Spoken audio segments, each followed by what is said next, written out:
In 1932, Germany was economically broken. 6 million Germans were unemployed. Industrial production had collapsed. Businesses were bankrupt. The middle class was being wiped out by debt and deflation. Political extremism exploded as faith in democracy collapsed alongside the economy. Then, Adolf Hitler came to power. Within a few years, unemployment had virtually disappeared. German factories roared back to life. Massive public works projects transformed the country. New highways stretched across the Reich. Millions returned to work. To many observers at the time, this looked like an economic miracle. But there was a hidden reality beneath the recovery. Germany's economy had already been weakened by the aftermath of World War I. Reparations payments and the devastating hyperinflation crisis of 1943.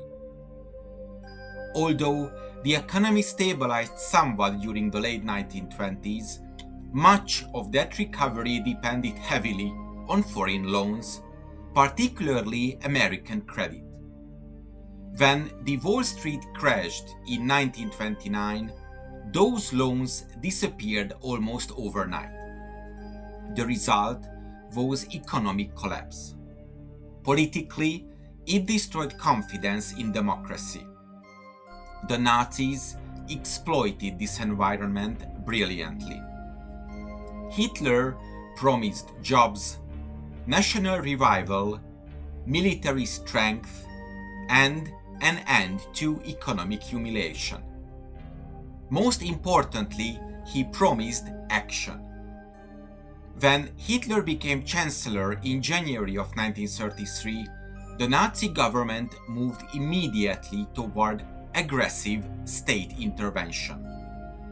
The new regime rejected the orthodox economic thinking of the time.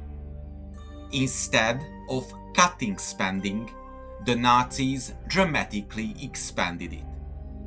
Their strategy had several pillars: massive public works programs, heavy infrastructure investment, rearmament, and industrial subsidies. Private property remained largely intact, but the state increasingly dictated economic priorities. Germany became a command-directed capitalist economy centered around military mobilization. The most famous Nazi public works project was the Autobahn system. The regime had aggressively promoted the highways as proof that Hitler had restored German prosperity. Nazi propaganda presented the Autobahns as symbols of technological modernity, national unity, and economic rebirth. At peak construction, Autobahn projects employed roughly 125,000 workers directly, significant but only a fraction of total unemployment. The highways alone did not solve the jobs crisis. However, they served several important purposes. First, they injected government money into the economy during a period of collapsing private demand. Second, they stimulated industries connected to construction: steel, machinery, and engineering. Third, the highways had military value. Although presented as civilian infrastructure, the Autobahn network improved military logistics, troop movement, and strategic mobility across Germany. The symbolism mattered enormously. The Nazis wanted Germans to physically see national revival. Concrete became a political theater.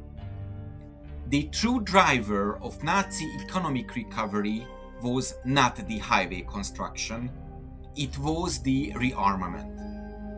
From 1933 onward, military spending exploded. Germany openly violated the Treaty of Versailles and began building tanks, aircraft, artillery, ammunition, naval vessels, and military vehicles. Arms factories expanded rapidly. Unemployment collapsed from over 6 million in 1932 to under 500,000 by 1938. But there was a critical catch. This growth was not driven by rising consumer prosperity. It was driven by state orders for war production. Germany was not becoming a healthier consumer economy. It was becoming an armed camp. The Nazi economic model is often described as an early form of military Keynesianism. The concept is simple. When private demand collapses, the government can create employment and industrial activity through large-scale spending, especially military spending. In practice, the Nazis used state deficits to mobilize idle labor and unused industrial capacity. Unlike civilian welfare spending, however, military spending also creates future coercive power. Every tank factory creates jobs, but also creates tanks. The Nazi state intentionally fused economic recovery with military expansion. War preparation became economic policy. By the late 1930s, Germany faced a fundamental strategic dilemma. Its economic model depended on continuous expansion, but Germany lacked sufficient resources to sustain long-term military competition against larger powers. The Nazi solution was conquest. Territorial expansion would provide oil, food, labor, industrial capacity, foreign currency, and raw materials. Austria's annexation in 1938 provided gold reserves and industrial assets. Czechoslovakia delivered major armaments factories. Poland provided agricultural land. The Soviet Union represented the ultimate target because of its vast resource wealth. Nazi economic planning and military planning became inseparable. War was not merely ideological. It was increasingly tied to economic survival. The regime needed external resources to maintain internal stability. Nazi unemployment statistics also concealed several realities. First, women were pushed out of many professions and discouraged from formal workforce participation. Second, labor unions were abolished. Third, wages were tightly controlled. Fourth, workers lost bargaining power and political rights. Fifth, military conscription removed millions of men from unemployment rolls. And last but not least, Jews were systematically excluded from the economic life. The apparent employment miracle relied partly on coercion and exclusion. Moreover, living standards did not rise nearly as dramatically as propaganda suggested. Consumer goods remained limited. Housing shortages persisted. Private consumption lagged behind industrial growth. Many Germans had jobs, but fewer consumer choices. the economy increasingly prioritized guns over butter. The phrase itself became famous in Nazi propaganda.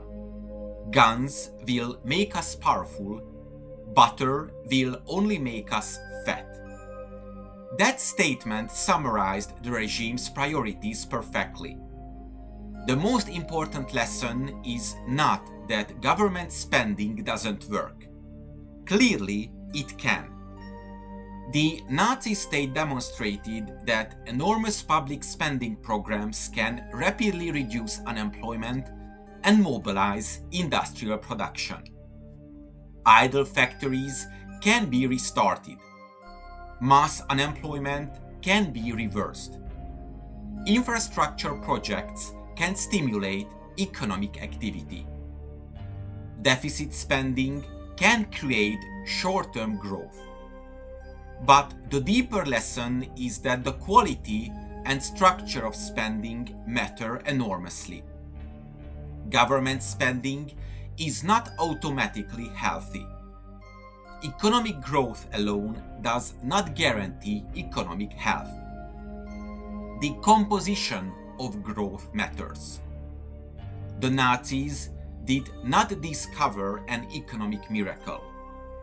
They discovered that a determined state can eliminate unemployment quickly through massive spending, centralized control, and military mobilization. But the state was fundamentally tied to war preparation. The highways, factories, and weapons programs were not separate policies. They were components of a single national mobilization project. The economy became dependent on conquest before the first shots of World War II were ever fired. That is the hidden truth behind the Nazi jobs miracle. The unemployment crisis was solved by building an economy designed for war. And eventually, war consumed everything. I hope you enjoyed this episode. To make sure you don't miss my future work, subscribe to my channel and press the bell notification button. Thank you for watching and see you in the next video.